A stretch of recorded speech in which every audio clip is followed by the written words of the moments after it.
बिस्मिल्लाहिर्रहमानिर्रहीम। अस्सलाम वालेकुम स्टूडेंट्स, कैसे हैं आप सब लोग? बिल्कुल ठीक ठाक होंगे, खैरियत से होंगे।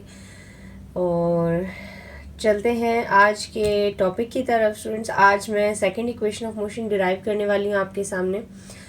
ये 9th class physics federal board की बुक है, उसका फर्स्ट टॉपिक था फर्स्ट इक्वेशन ऑफ मोशन, जो कि मैंने आपको डिराइव आउट करवा दिया था पहले। आज हम सेकंड इक्वेशन ऑफ मोशन की तरफ चलते हैं। तो उससे पहले आज की टिप ऑफ द डे बताती चलूँ। टिप ऑफ द डे है आज की, never waste your time. Students, आप जानते हैं टाइम की बहुत अहमियत है, ख़ास तौर पे अगर टाइम गुजर जाए तो वापस नहीं आता, और ये चीज़ सबके लिए है। So we have to value time.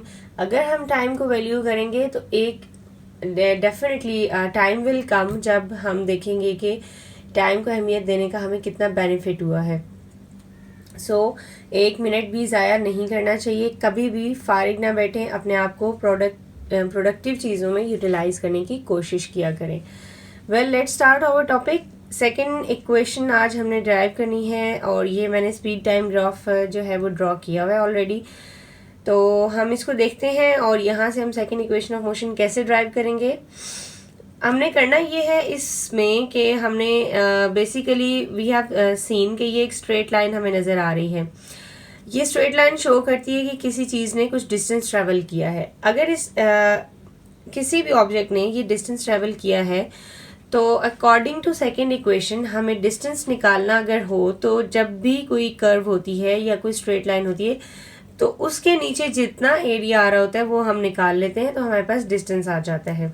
ठीक है, तो बेसिकली आप देखें कि ये हमारे पास जो स्ट्रेट लाइन है ए टू बी, इसके नीचे जितना भी ये एरिया है we have to find the area. हमें जितना भी ये पोर्शन है सारा, इसका एरिया फाइंड आउट करना है। ठीक है, तो आप देखें कि ये जो हमारे पास एक लाइन ड्रॉ हुई हुई है स्ट्रेट, इसके नीचे एक हमें ट्राइंगल नज़र आ रहा है ए सी बी।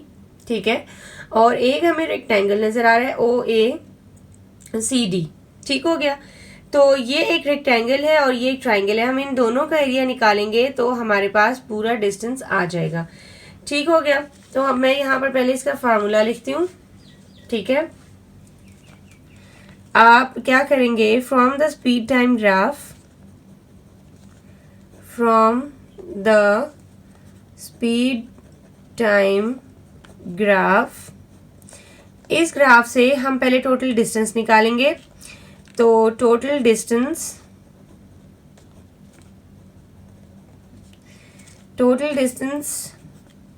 को हमेशा हम लोग एस के साथ शो करते हैं, तो टोटल डिस्टेंस आ जाएगा।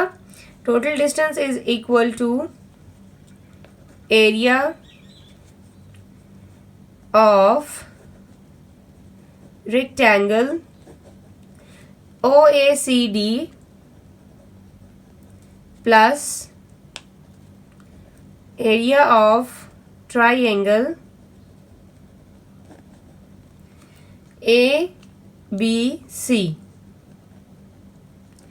ठीक हो गया, लेकिन अब डेफिनेटली हमें इनकी वैल्यूज नहीं पता, ना ही हमें एरिया ऑफ रेक्टेंगल पता है, ना ही हमें एरिया ऑफ ट्राइंगल पता है। ठीक है, तो हम इंडिविजुअली पहले फाइंड आउट करेंगे एंड देन लेटर हम इस इक्वेशन में वैल्यूज पुट कर देंगे। सबसे पहले हम फाइंड करते हैं area of rectangle. Area of rectangle हमारे पास आएगा, एरिया ऑफ रेक्टेंगल का फॉर्मूला होता है लेंथ इनटू विड्थ। जो उसकी लेंथ होती है उसको मल्टीप्लाई कर देते हैं, विड्थ या ब्रेथ से कर देते हैं मल्टीप्लाई। तो हमारे पास इसकी लेंथ आ रही है, ये इसकी हाइट जो है वो, हाइट मतलब इसकी जो विड्थ है वो ओ ए है, और जो इसकी लेंथ है वो हमारे पास क्या है, ओ डी। ठीक हो गया, ये यहाँ से यहाँ तक इसकी हमारे पास है विड्थ, और यहाँ से लेके यहाँ तक इसकी है लेंथ। ठीक है, तो अब अगर हमारे पास ओ ए की वैल्यू है तो हम वो पुट कर देते हैं। ओ ए की वैल्यू आप देख सकते हैं कि ओ से ए तक हमारे पास कितनी वैल्यू आ रही है, वी आई, यानी इनिशियल वेलोसिटी वहां तक स्टार्ट हो रही है, तो हम ओ ए की वैल्यू लिखेंगे वी आई। ओ डी हमारे पास इक्वल है टोटल टाइम के, तो टी लिख देंगे हम। ये हमारे पास एरिया ऑफ रेक्टेंगल आ गया है। ठीक है, अब हम एरिया ऑफ ट्राइंगल निकालते हैं। Area of triangle is equal to area of triangle का पहले हम फॉर्मूला लिखेंगे। एरिया ऑफ ट्राइंगल होता है half base into height, half base into height, ये फॉर्मूला होता है हमारे पास। तो हाफ ऐसे ही, बेस आप देखें क्या है इस ट्राइंगल की, इस ट्राइंगल की बेस है हमारे पास AC और इसकी हाइट है हमारे पास BC। ठीक हो गया। अब यहाँ पे हम वैल्यूज पुट कर देते हैं। हाफ AC हमारे पास किसके इक्वल आएगा, AC क्योंकि लेंथ पूरी OD के इक्वल है, ठीक है, तो अगर OD T था तो AC भी T ही आएगा।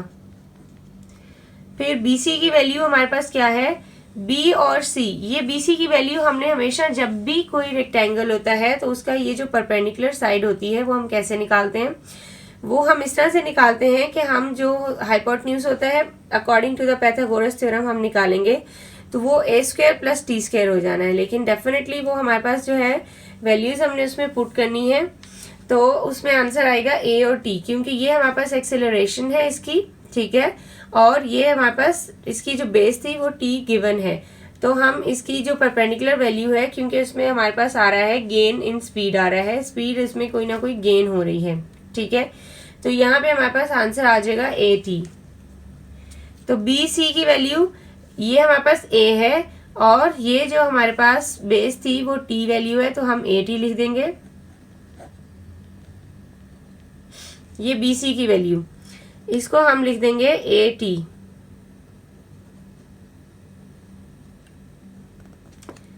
ठीक हो गया। ठीक है स्टूडेंट्स, अब हम इसको थोड़ा ज्वाइन कर लेते हैं। हाफ AT², क्योंकि T और AT जब मल्टीप्लाई होंगे तो क्या आएगा, AT² आ जाएगा।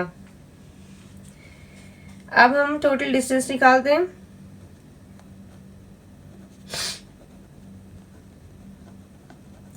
Total distance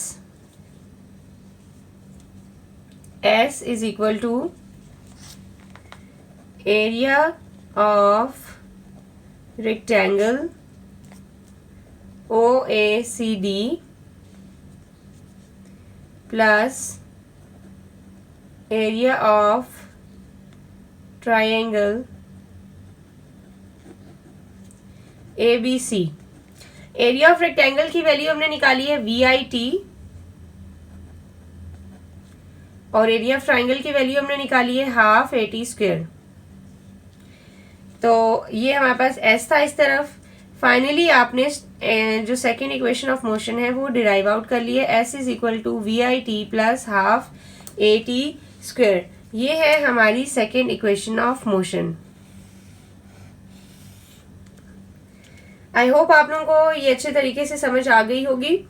second equation of motion में बेसिकली हमने डिस्टेंस फाइंड आउट करना था, और वो डिस्टेंस किस तरह से आना था, क्योंकि हमारे पास ये एक स्ट्रेट लाइन थी। तो डिस्टेंस जब भी फाइंड करते हैं ग्राफ से तो क्या करते हैं, जब भी कोई सॉलिड लाइन हो या कोई कर्व हो, उसके नीचे का जो शेडेड पोर्शन होता है हम उसका एरिया कैलकुलेट कर लेते हैं, ठीक है, तो हमारे पास डिस्टेंस आ जाता है। तो इसी तरह हमने यहाँ पर भी किया कि हमने ट्राइंगल जो उसके नीचे आ रही थी और एक रेक्टेंगल, हमने उन दोनों के एरियाज को कैलकुलेट कर लिया और उसकी वजह से हमारे पास उनको ऐड करने से पूरा डिस्टेंस आ गया है।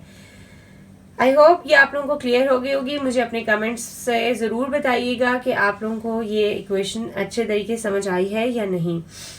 मिलते हैं नेक्स्ट वीडियो के साथ, तब तक के लिए अल्लाह हाफिज़।